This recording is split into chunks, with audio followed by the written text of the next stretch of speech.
And I guess his people told him, say, you gonna have to do what you gotta do because we ain't sending no more money down there.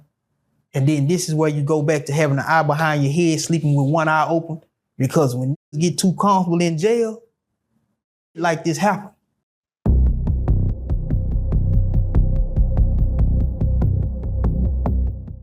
I was doing time on Robinson on 8 building, man.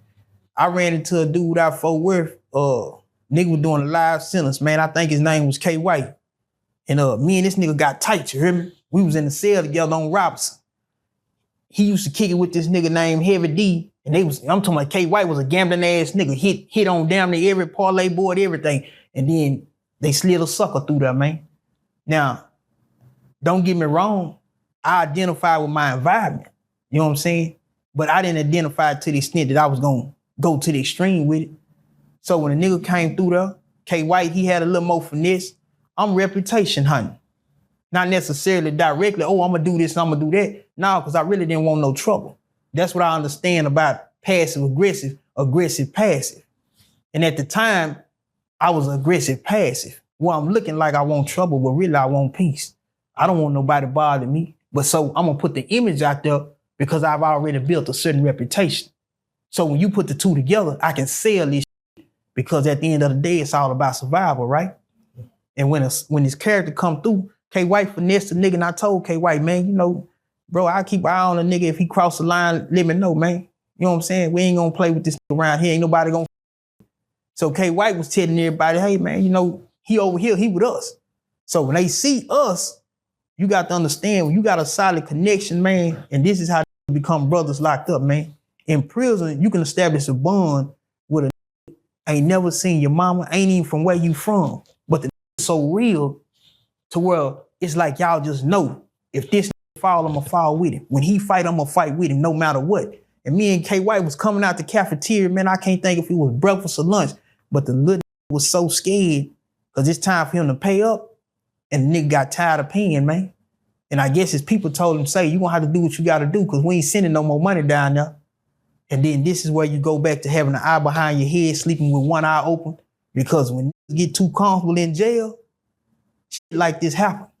And the nigga tried to fuck K. White out when we was coming out the cafeteria right by the sergeant desk, and K. White grabbed it, and the nigga kept hollering about, I ain't gonna pay. And I had to go over there and grab K. White because we trying to suppress this shit. Because that hollering and screaming, say, man, in prison, that's a 911 move. So we trying to shut the like, nah, homie, just chill. We gonna let's go. I'm telling K. White, don't hit the nigga, don't do nothing, bro. Let the nigga go. Because we gotta keep our position. That's the most important thing. You have to stay stable in order to be prosperous.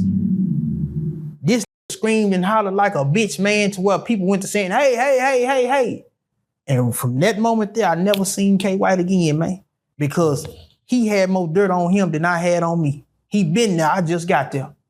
And they snatched my brother away from him, man. And I say, I'll be damned, bro, behind this right here. But at the same time, the system knows because my reputation had already preceded me. You can take K. White. He was in the cell with me. But am I gonna let that shit slide?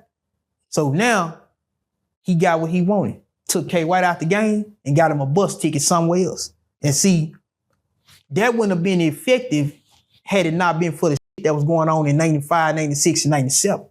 Because wherever he went, that letter would have already had them criminals at their back gate waiting to mouth. Right. See, they stopped prisoners from being able to write each other behind like that. So you can't fuck up her, nigga, and get you a bus ticket over there.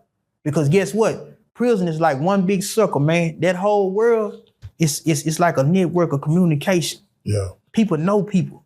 And if you do the wrong shit over here, man, if the officer didn't like you, put it like this. An officer seen what you did, right? You try to attack K. White. That officer is cool with the officer that's bringing him his shit. They partners. But he ain't got nothing to do with what the officer doing.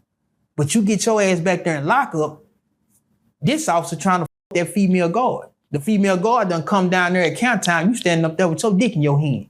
She go back in there and tell him, so-and-so, so-and-so. Guess what he do?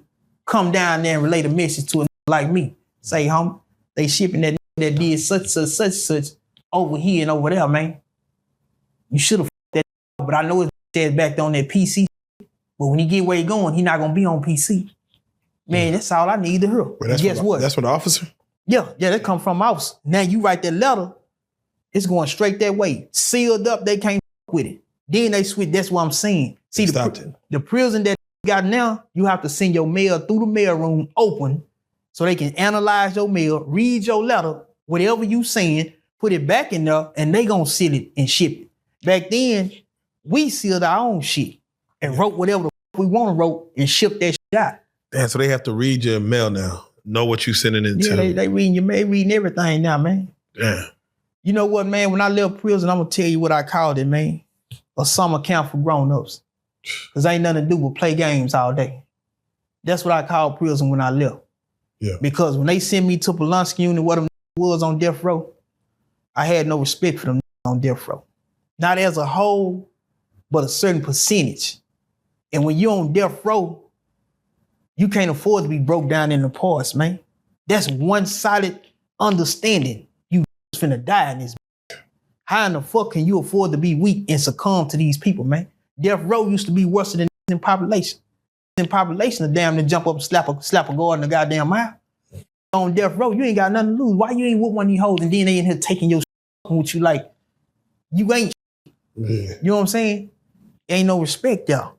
But certain ones, and the ones who actually knew they was gonna die, and they was looking for a way out before the needle, they respected them because they showed them, I ain't got shit to lose. I know this.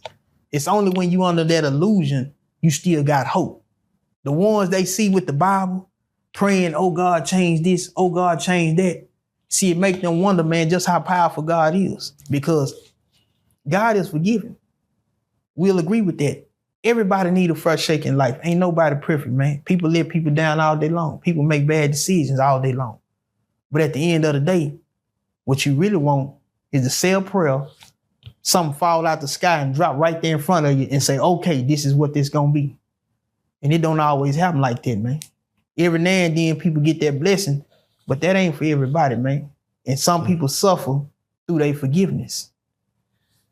You know, speaking on the death row situation, I spoke to someone on this platform about what are the levels of consequence when you don't follow rules. And they say that, no, there's levels to the point of death.